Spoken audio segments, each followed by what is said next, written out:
PSLV C-62 rocket ప్రయోగానికి సర్వం సిద్ధమైంది. ఇవాళ ఉదయం 10 గంటల 17 నిమిషాలకు కౌంట్ డౌన్ ప్రారంభం కానుంది. రేపు ఉదయం 10 గంటల 17 నిమిషాలకు రాకెట్ ప్రయోగం చేపట్టనున్నారు.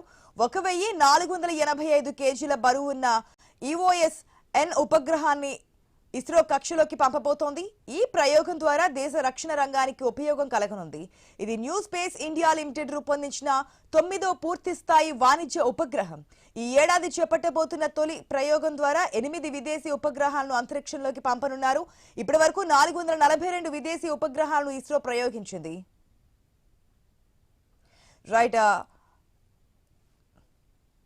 ఏదైతే పిఎస్ఎల్వి C-62 ప్రయోగానికి ఈ రోజు కౌంట్ డౌన్ ప్రారంభం కాబోతున్నట్టుగా తెలుస్తుంది. దీనికి సంబంధించిన అప్డేట్స్ మా ప్రతినిధి సునీల్ ద్వారా తెలుసుకుందాం. సునీల్, ఆశా భారత అంతరిక్ష పరిశోధన సంస్థ ఇస్రో 2026 సంవత్సరంలో తొలి రాకెట్ ప్రయోగాన్ని ప్రయోగించేందుకైతే సిద్ధమైందని చెప్పాలి. అయితే ఈ నెల 12వ తేదీ ఉమ్మడి నెల్లూరు జిల్లాలోని సతీష్ ధావన్ స్పేస్ సెంటర్ షార్లోని మొదటి లాంచ్ ప్యాడ్ నుండి పిఎస్ఎల్వి C-62 రాకెట్ ప్రయోగానికి ఇస్రో శాస్త్రవేత్తలు సన్నాహాలు సిద్ధం చేశారు.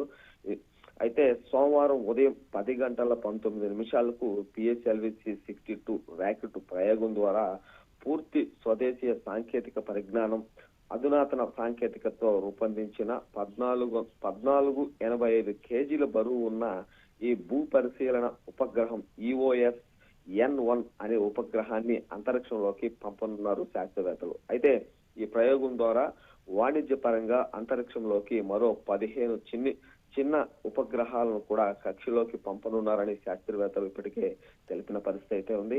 అయితే ఇప్పటికే షార్లోని వెహికల్ అసెంబ్లీ బిల్డింగ్ నందు యుద్ధ ప్రతిపాదకన రాకెట్ అనుసంధాన పనులను పూర్తి చేసినట్లు శాస్త్రవేత్తలు తెలిపారు. పిఎస్ఎల్వి C-62 వెహికల్ నుంచి లాంచ్ మీదకు తీసుకురావడం జరిగిందని, అయితే ఈ రాకెట్ ప్రయోగంలో ఇస్రో శాస్త్రవేత్తలు విదేశాలకు చెందిన 8 ఉపగ్రహాలను మరియు స్వదేశానికి చెందిన పలు ప్రైవేటు సంస్థలకు చెందిన మరో 7 ఉపగ్రహాలను మొత్తం 15 శాటిలైట్లను అమర్చి EOS-N1 శాటిలైట్ తో స్పేస్ లోకి పంపనున్నట్లు కూడా శాస్త్రవేత్తలు తెలిపిన పరిస్థితి ఉంది. అయితే దీనికి సంబంధించి కూడా 600 కిలోమీటర్ల దూరంలో ఉన్న సూర్యుని వర్తన ధ్రువ కక్షలోకి ఈ మొత్తం ఉపగ్రహాలను ప్రవేశపెడుతున్నట్టు కూడా శాస్త్రవేత్తలు తెలిపిన పరిస్థితి అయితే ఉంది. EOS-N1 ఉపగ్రహం భారతదేశ భూభాగంతో పాటు ఇండియా బార్డర్ లో ఉన్న చుట్టూ శత్రు దేశాలకు చెందిన కదలికలను పసిగట్టే విధంగా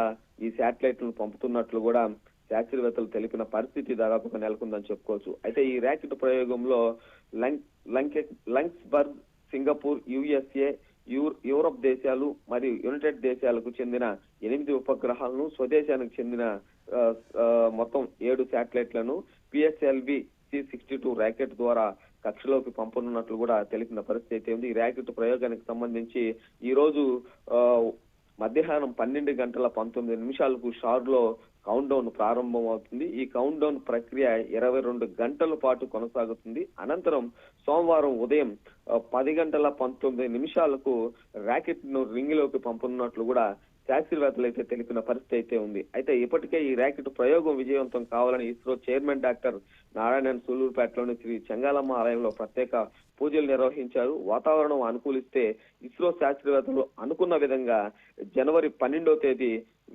ప్రయోగం విజయవంతంగా జరుగుతుందని కూడా శాస్త్రవేత్తలు తెలిపిన పరిస్థితి దాదాపుగా నెలకొందని చెప్పుకోవచ్చు. Asha. Right Sunil, thanks for the update.